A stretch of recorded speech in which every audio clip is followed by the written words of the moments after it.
आपका स्वागत है द रणवीर शो क्लिप्स में। बस देखते रहो और सीखते रहो। पॉडकास्टिंग के थ्रू मैं हर दिन अभी शूट करता हूँ। I think human beings are my subject.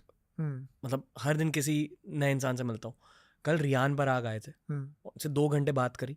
Basically उनके बारे में भी यही समझा मुझे कि बहुत ज़्यादा डिटैच्ड बन चुके हैं और डिटैचमेंट एज अ स्किल पर काम कर रहे हैं। फिर दिन भर मैं सोचते रहा एज अ क्रिकेट फैन।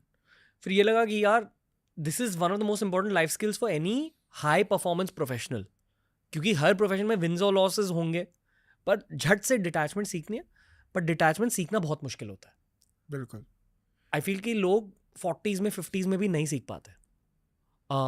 फिर I thought one layer deeper, and if you disagree with me please, मतलब because you are the cricket coach, जितना ज़्यादा मैं मेडिटेट करता हूँ स्पेशली मेरे लाइफ के नेगेटिव फेजेस में, उतनी ज़्यादा डिटैचमेंट फील होती है from the negative thing.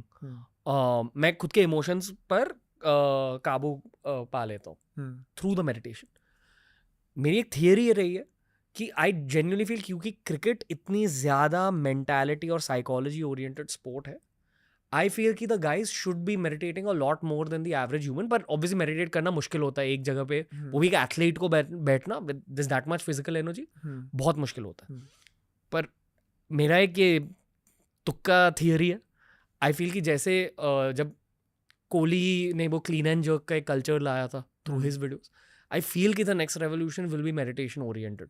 But what do you think as one of the top coaches in the country? No, I think it's a tool I definitely use a lot, and Shreyas does a lot of meditation, a lot of breathing as a routine in life, which we inculcated a couple of years ago, and it's never left him since then. So the players who do it, but agar aap, if it's detachment you're talking about and meditation, you can use that. But why meditation helps is because jab aap meditate bhi kar rahe ho, you're actually going through all the feelings and emotions alone.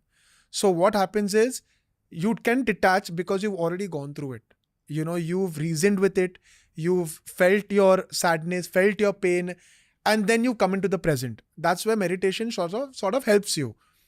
Detachment दो तरीके से आता है. For people who meditate, like you said, you go through what ये हुआ, ये कह रहा है वो, you just go through it and then you wake up and you say, अरे यार वो सब हो गया, it's my past. The other way I feel you can detach is being successful. What happens is successful brings security. आप successful हो, आप secure हो गए. जब आप secure हो जाते हो as a person, there's always this time in everyone's career जब आप secure हो जाते हो. Riyan Parag is secure because people have said Riyan Parag has come back. So today he can detach because he's like, लोग तो जानते ही है कि मैं अच्छा हूँ. जो नहीं जानते हैं वो क्रिकेट नहीं जानते. So sometimes after lots of failure, when you succeed, you can detach. Then लोग बोलते हैं हाँ मैं detach होता हूँ. But when you're not being successful, that is where you need to use meditation as a tool to learn to detach. But a lot of successful people automatically हो जाता है वो, क्योंकि they feel now I'm above it. Now में फर्क नहीं गिरता है.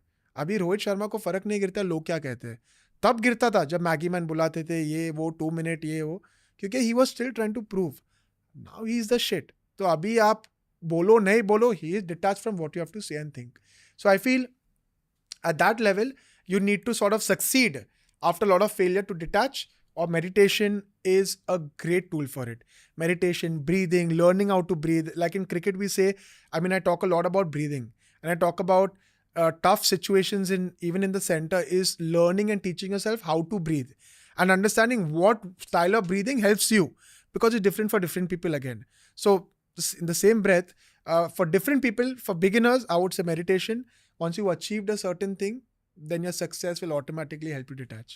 Erling Haaland भी meditator है, and he's credited that as a part of it. I think cricket में Shane Watson करते थे और बहुत सारे करते हैं. Ajinkya Rane, Aju is someone who meditates, pranayam, yoga. There are a lot of cricketers who do it. You'll be surprised.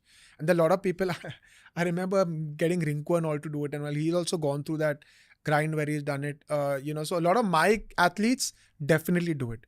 Part of my off-season routine is a lot of yoga, pranayam and stuff like that. And in that, meditate. There's always a time once you've gone through that to meditate. But you'll be surprised a lot of cricketers do it. दोस्तों ऐसे ही बहुत सारे clips upload किए हैं इस channel पर.